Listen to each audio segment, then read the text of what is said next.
भारत के स्वतंत्रता संग्राम का इतिहास अनेक वीरों के त्याग, साहस और बलिदान से भरा हुआ है। इन्हीं महान क्रांतिकारियों में एक नाम अत्यंत गर्व और सम्मान के साथ लिया जाता है, भगत सिंह। भगत सिंह केवल एक व्यक्ति नहीं थे, बल्कि एक विचार, एक जुनून और एक ऐसी क्रांति की आवाज थे जिसने पूरे देश को झकझोर कर रख दिया। बहुत कम उम्र में ही उन्होंने यह समझ लिया था कि देश की आज़ादी केवल शब्दों से नहीं, बल्कि साहस, बलिदान और दृढ़ संकल्प से प्राप्त होगी। उनका जीवन हमें यह सिखाता है कि सच्चा देश प्रेम क्या होता है और अपने लक्ष्य के लिए किस हद तक जाया जा सकता है। उन्होंने न केवल अंग्रेजी हुकूमत को चुनौती दी, बल्कि भारतीय समाज में व्याप्त अन्याय, असमानता और शोषण के खिलाफ भी आवाज उठाई। भगत सिंह की कहानी केवल इतिहास का एक अध्याय नहीं है, बल्कि यह हर उस युवा के लिए प्रेरणा है जो अपने देश और समाज के लिए कुछ करना चाहता है। भगत सिंह भारत के एक महान स्वतंत्रता सेनानी एवं क्रांतिकारी थे। चंद्रशेखर आजाद व पार्टी के अन्य सदस्यों के साथ मिलकर इन्होंने भारत की स्वतंत्रता के लिए अभूतपूर्व साहस के साथ शक्तिशाली ब्रिटिश सरकार का मुकाबला किया। पहले लाहौर में सॉन्डर्स की हत्या और उसके बाद दिल्ली की केंद्रीय संसद सेंट्रल असेंबली में बम विस्फोट करके इन्होंने ब्रिटिश साम्राज्य के विरुद्ध खुले विद्रोह को बुलंदी प्रदान की। इन्होंने असेंबली में बम फेंककर भी भागने से मना कर दिया, जिसके फलस्वरूप अंग्रेज सरकार ने इन्हें 23 मार्च 1931 को इनके दो अन्य साथियों राजगुरु तथा सुखदेव के साथ फांसी पर लटका दिया। भगत सिंह का जन्म 28 सितंबर 1907 अश्विन कृष्ण पक्ष सप्तमी को प्रचलित है, परंतु तत्कालीन अनेक साक्ष्यों के अनुसार उनका जन्म 27 सितंबर 1907 ईद को एक सिख परिवार में हुआ था। उनकी जन्मभूमि बंगा गांव पश्चिमी पंजाब में है, जो अब पाकिस्तान में स्थित है। उनके पिता का नाम सरदार किशन सिंह और माता का नाम विद्यावती कौर था। वे एक किसान परिवार से थे। अमृतसर में 13 अप्रैल 1919 को हुए जलियांवाला बाग हत्याकांड ने भगत सिंह की सोच पर गहरा प्रभाव डाला था। लाहौर के नेशनल कॉलेज की पढ़ाई छोड़कर भगत सिंह ने भारत की आज़ादी के लिए नौजवान भारत सभा की स्थापना की थी। वर्ष 1922 में चौरी चौरा हत्याकांड के बाद गांधी जी ने जब किसानों का साथ नहीं दिया, तब भगत सिंह बहुत निराश हुए। उसके बाद उनका अहिंसा से विश्वास कमजोर हो गया और वे इस निष्कर्ष पर पहुंचे कि सशस्त्र क्रांति ही स्वतंत्रता दिलाने का एकमात्र रास्ता है। इसके बाद वे चंद्रशेखर आजाद के नेतृत्व में गठित गदर दल के हिस्सा बन गए। काकोरी कांड में राम प्रसाद बिस्मिल सहित 4 क्रांतिकारियों को फांसी व 16 अन्य को कारावास की सजाओं से भगत सिंह इतने अधिक उद्विग्न हुए कि चंद्रशेखर आजाद के साथ उनकी पार्टी हिंदुस्तान रिपब्लिकन एसोसिएशन से जुड़ गए और उसे एक नया नाम दिया, हिंदुस्तान सोशलिस्ट रिपब्लिकन एसोसिएशन। इस संगठन का उद्देश्य सेवा, त्याग और पीड़ा झेल सकने वाले नवयुवक तैयार करना था। भगत सिंह ने राजगुरु के साथ मिलकर 17 दिसंबर 1928 को लाहौर में सहायक पुलिस अधीक्षक रहे अंग्रेज अधिकारी जे.पी. सैंडर्स को मारा था। इस कार्रवाई में क्रांतिकारी चंद्रशेखर आजाद ने उनकी पूरी सहायता की थी। क्रांतिकारी साथी बटुकेश्वर दत्त के साथ मिलकर भगत सिंह ने वर्तमान नई दिल्ली स्थित ब्रिटिश भारत की तत्कालीन सेंट्रल असेंबली के सभागार संसद भवन में 8 अप्रैल 1929 को अंग्रेज सरकार को जगाने के लिए बम और पर्चे फेंके थे। बम फेंकने के बाद वहीं पर दोनों ने अपनी गिरफ्तारी भी दी। भगत सिंह, राजगुरु एवं सुखदेव। भगत सिंह उस समय करीब 12 वर्ष के थे जब जलियांवाला बाग हत्याकांड हुआ था। इसकी सूचना मिलते ही वे अपने स्कूल से 12 मील पैदल चलकर जलियांवाला बाग पहुंच गए। इस उम्र में भगत सिंह अपने चाचाओं की क्रांतिकारी किताबें पढ़कर सोचते थे कि इनका रास्ता सही है या नहीं। गांधी जी का असहयोग आंदोलन छिड़ने के बाद वे गांधी जी के अहिंसात्मक तरीकों और क्रांतिकारियों के हिंसक आंदोलन में से अपने लिए रास्ता चुनने लगे। गांधी जी के असहयोग आंदोलन को रद्द कर देने के कारण उनमें थोड़ा रोष उत्पन्न हुआ, पर पूरे राष्ट्र की तरह वे भी महात्मा गांधी का सम्मान करते थे। लेकिन उन्होंने गांधी जी के अहिंसात्मक आंदोलन की जगह देश की स्वतंत्रता के लिए हिंसात्मक क्रांति का मार्ग अपनाना अनुचित नहीं समझा। उन्होंने जुलूसों में भाग लेना प्रारंभ किया तथा कई क्रांतिकारी दलों के सदस्य बने। उनके दल के प्रमुख क्रांतिकारियों में चंद्रशेखर आजाद, सुखदेव, राजगुरु इत्यादि थे। काकोरी कांड में 4 क्रांतिकारियों को फांसी व 16 अन्य को कारावास की सजाओं से। भगत सिंह इतने अधिक उद्विग्न हुए कि उन्होंने 1928 में अपनी पार्टी नौजवान भारत सभा का हिंदुस्तान रिपब्लिकन एसोसिएशन में विलय कर दिया और उसे एक नया नाम दिया, हिंदुस्तान सोशलिस्ट रिपब्लिकन एसोसिएशन। 1928 में साइमन कमीशन के बहिष्कार के लिए भयानक प्रदर्शन हुए। इन प्रदर्शनों में भाग लेने वालों पर अंग्रेजी शासन ने लाठीचार्ज भी किया। इसी लाठीचार्ज से आहत होकर लाला लाजपत राय की मृत्यु हो गई। अब इनसे रहा न गया।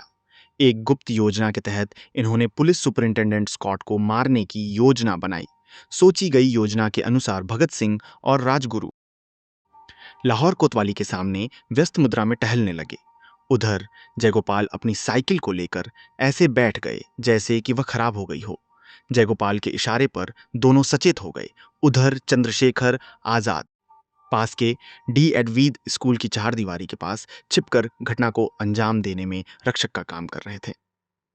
17 दिसंबर 1928 को करीब 4:15 बजे एड एसा पी सॉन्डर्स के आते ही राजगुरु ने एक गोली सीधी उसके सिर में मारी, जिससे वह तुरंत गिर पड़ा।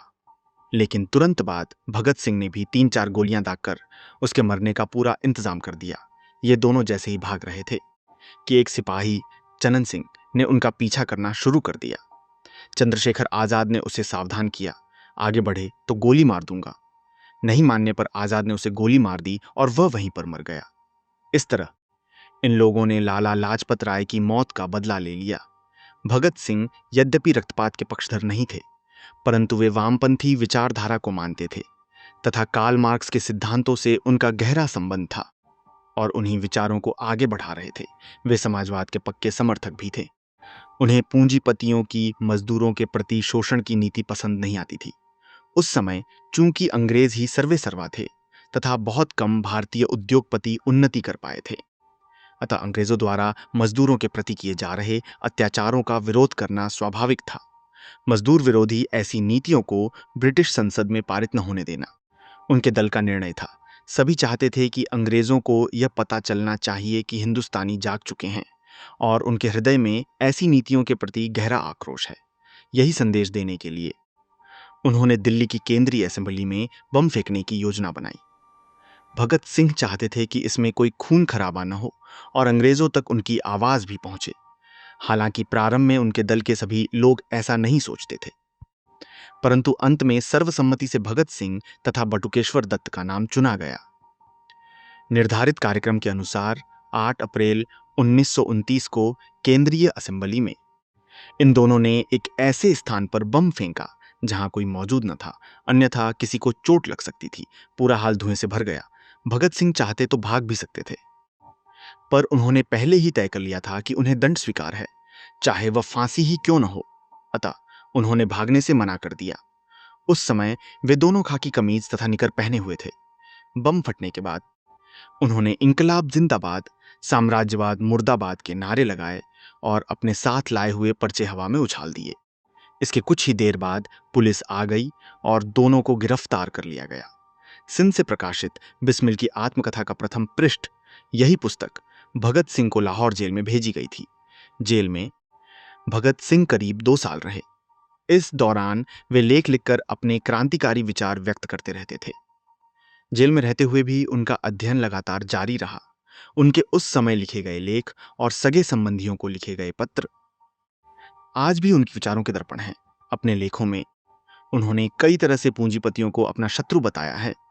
उन्होंने लिखा कि मजदूरों का शोषण करने वाला, चाहे वह एक भारतीय ही क्यों न हो, वह उनका शत्रु है। उन्होंने जेल में अंग्रेजी में एक लेख भी लिखा जिसका शीर्षक था, मैं नास्तिक क्यों हूं। जेल में भगत सिंह व उनके साथियों ने 64 दिनों तक भूख हड़ताल की। उनके एक साथी यतीन्द्रनाथ दास ने तो इस भूख हड़ताल में अपने प्राण ही त्याग दिए थे। भगत सिंह का मृत्यु प्रमाण पत्र 26 अगस्त 1930 को अदालत ने भगत सिंह को भारतीय दंड संहिता की धारा 129, 302 तथा विस्फोटक पदार्थ अधिनियम की धारा 4 और 6F एवं आईपीसी की धारा 120 के अंतर्गत अपराधी सिद्ध किया। 7 अक्टूबर 1930 को अदालत द्वारा 68 पृष्ठों का निर्णय दिया गया, जिसमें भगत सिंह, सुखदेव तथा राजगुरु को फांसी की सजा सुनाई गई। फांसी की सजा सुनाए जाने के साथ ही लाहौर में धारा 144 लगा दी गई। इसके बाद भगत सिंह की फांसी की माफी के लिए प्रिवी परिषद में अपील दायर की गई, परंतु यह अपील 10 जनवरी 1931 को रद्द कर दी गई। इसके पश्चात तत्कालीन कांग्रेस अध्यक्ष पन मदन मोहन मालवीय ने वायसराय के सामने सजा माफी के लिए 14 फरवरी 1931 को अपील दायर की कि वे अपने विशेषाधिकार का प्रयोग करते हुए मानवता के आधार पर फांसी की सजा माफ कर दें। भगत सिंह की फांसी की सजा माफ करवाने हेतु महात्मा गांधी ने 17 फरवरी 1931 को वायसराय से बात की। फिर 18 फरवरी 1931 को आम जनता की ओर से भी विभिन्न तर्कों के साथ सजा माफी के लिए अपील दायर की गई। यह सब कुछ भगत सिंह की इच्छा के खिलाफ हो रहा था, क्योंकि वे नहीं चाहते थे कि उनकी सजा माफ की जाए। 23 मार्च 1931 को शाम करीब 7:33 पर भगत सिंह तथा उनके 2 साथियों सुखदेव व राजगुरु को फांसी दे दी गई। फांसी पर जाने से पहले वे लेनिन की जीवनी पढ़ रहे थे। जब उनसे उनकी आखिरी इच्छा पूछी गई तो उन्होंने कहा कि वे लेनिन की जीवनी पढ़ रहे हैं और उन्हें उसे पूरा करने का समय दिया जाए। कहा जाता है कि जब जेल अधिकारियों ने उन्हें बताया कि फांसी का समय आ गया है तो उन्होंने मुस्कुराकर कहा, ठहरिए, पहले एक क्रांतिकारी दूसरे से मिल तो ले। फिर 1 मिनट बाद उन्होंने किताब छत की ओर उछाल दी और बोले, ठीक है, अब चलो। फांसी पर जाते समय वे तीनों मस्ती से गा रहे थे, मेरा रंग दे बसंती चोला, मेरा रंग दे, मेरा रंग दे बसंती चोला, माए रंग दे बसंती चोला। फांसी के बाद कहीं कोई आंदोलन न भड़क जाए, इस डर से अंग्रेजों ने पहले उनके मृत शरीर के टुकड़े किए, फिर उन्हें बोरियों में भरकर फिरोजपुर की ओर ले गए। वहां घी के स्थान पर मिट्टी का तेल डालकर उन्हें जलाने का प्रयास किया गया। जब गांव के लोगों ने आग जलती देखी तो वे पास आए। इससे घबराकर अंग्रेजों ने उनके अधजले शव के टुकड़ों को सतलुज नदी में फेंक दिया और वहां से भाग गए। जब ग्रामीण वहां पहुंचे तो उन्होंने उन अवशेषों को एकत्रित कर विधिवत दाह संस्कार किया। इस प्रकार भगत सिंह सदा के लिए अमर हो गए। इसके बाद लोगों में आक्रोश बढ़ गया और कई लोगों ने अंग्रेजों के साथ साथ गांधी जी को भी उनकी मृत्यु का जिम्मेदार ठहराया। इसी कारण जब गांधी जी कांग्रेस के लाहौर अधिवेशन में भाग लेने जा रहे थे तो लोगों ने काले झंडों के साथ उनका विरोध किया। कुछ स्थानों पर उन पर हमला भी हुआ, किंतु सादी वर्दी में साथ रही पुलिस ने उन्हें सुरक्षित बचा लिया। जेल के दिनों में उनके लिखे खतों और लेखों से उनके विचारों का स्पष्ट अंदाजा लगता है।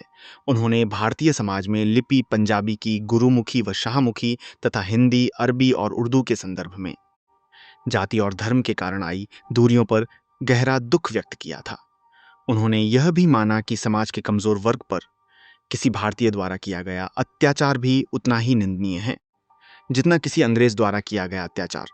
भगत सिंह को हिंदी, उर्दू, पंजाबी तथा अंग्रेजी के अलावा बांग्ला भाषा भी आती थी, जो उन्होंने बटुकेश्वर दत्त से सीखी थी। उनका विश्वास था कि उनकी शहादत से भारतीय जनता और अधिक उद्विग्न हो जाएगी और ऐसा उनके जीवित रहने से शायद ही संभव हो पाता। इसी कारण उन्होंने मृत्युदंड सुनाए जाने के बाद भी माफीनामा लिखने से साफ इंकार कर दिया। पंड राम प्रसाद बिस्मिल ने अपनी आत्मकथा में जो जो दिशा निर्देश दिए थे, भगत सिंह ने उनका अक्षरशः पालन किया। उन्होंने अंग्रेज सरकार को एक पत्र भी लिखा जिसमें कहा कि उन्हें अंग्रेजी सरकार के खिलाफ भारतीयों के युद्ध का एक युद्धबंदी समझा जाए तथा फांसी देने के बजाय गोली से उड़ा दिया जाए। फांसी से पहले 3 मार्च को अपने भाई कुतार को भेजे एक पत्र में भगत सिंह ने लिखा, उन्हें यह फिक्र है हरदम नई तर्जे जफा क्या है, हमें यह शौक है देखें सितम की इंतहा क्या है, दहर से क्यों खफा रहें, चरक का क्या गिला करें, सारा जहां अदु सही, आओ मुकाबला करें। इन जोशीली पंक्तियों से उनके अदम्य साहस और शौर्य का अनुमान लगाया जा सकता है।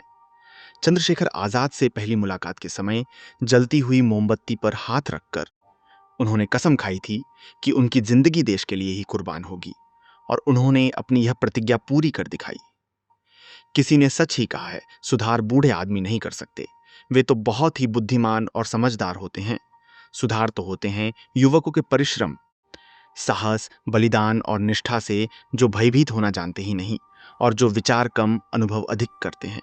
भगत सिंह, क्या आप कल्पना कर सकते हैं एक ऐसी हुकूमत जिसका दुनिया के इतने बड़े हिस्से पर शासन था, जिसके बारे में कहा जाता था कि उसके शासन में सूर्य कभी अस्त नहीं होता। वही ताकतवर हुकूमत एक 23 वर्ष के युवक से भयभीत हो गई थी। हुसैनीवाला में तीनों शहीदों का स्मारक स्थित है। उनकी मृत्यु की खबर को लाहौर के दैनिक ट्रिब्यून तथा न्यूयॉर्क के एक पत्र डेली वर्कर ने प्रकाशित किया। इसके बाद कई मार्क्सवादी पत्रों में भी उन पर लेख छपे, परंतु उस समय भारत में ऐसे पत्रों के आने पर प्रतिबंध था, इसलिए भारतीय बुद्धिजीवियों को इसकी व्यापक जानकारी नहीं मिल पाई। फिर भी देश भर में उनकी शहादत को गहराई से याद किया गया और उन्हें एक महान क्रांतिकारी के रूप में सम्मान मिला। दक्षिण भारत में पेरियार ने उनके लेख मैं नास्तिक क्यों हूं पर अपने साप्ताहिक पत्र कुडियारसू के 22 से 29 मार्च 1931 के अंक में तमिल में एक संपादकीय लिखा। इसमें भगत सिंह की प्रशंसा की गई तथा उनकी शहादत को ब्रिटिश साम्राज्यवाद पर एक नैतिक विजय के रूप में देखा गया। आज भी भारत और पाकिस्तान की जनता भगत सिंह को आज़ादी के दीवाने के रूप में देखती हैं, जिसने अपनी जवानी सहित अपनी पूरी जिंदगी देश के लिए समर्पित कर दी। उनके जीवन ने कई हिंदी फिल्मों के पात्रों और कहानियों को प्रेरित किया है। अंततः भगत सिंह का जीवन हमें यह सिखाता है कि सच्चा साहस, निस्वार्थ त्याग और देश के प्रति अटूट प्रेम ही किसी व्यक्ति को महान बनाते हैं। उन्होंने अपने छोटे से जीवन में जो कार्य कर दिखाया, वह सदियों तक लोगों के दिलों में जीवित रहेगा। उनकी शहादत ने न केवल उस समय के लोगों को जागृत किया, बल्कि आने वाली पीढ़ियों के लिए भी एक अमिट प्रेरणा छोड़ दी। आज भी उनका नाम सुनते ही हर भारतीय का हृदय गर्व से भर उठता है। भगत सिंह ने यह सिद्ध कर दिया कि उम्र नहीं, बल्कि विचार और हौसला मायने रखते हैं। उनका जीवन और बलिदान हमें हमेशा यह याद दिलाता रहेगा कि स्वतंत्रता की कीमत बहुत बड़ी होती है और उसे बनाए रखने की जिम्मेदारी भी उतनी ही महत्वपूर्ण होती है। इस प्रकार भगत सिंह केवल इतिहास के पन्नों में सीमित नहीं हैं, बल्कि वे आज भी हर उस दिल में जीवित हैं जो देश के लिए कुछ करने का सपना देखता है। अगर इस कहानी ने आपको थोड़ा भी मोटिवेट किया हो तो इसे लाइक करें, अपने दोस्तों के साथ शेयर करें और ऐसी ही दिल छू लेने वाली और प्रेरणादायक कहानियों के लिए हमारे चैनल स्ट्रेंजर क्रीचर को अभी सब्सक्राइब कर लें। याद रखिए, कहानियां बदलती नहीं, वो इंसान बदल देती हैं।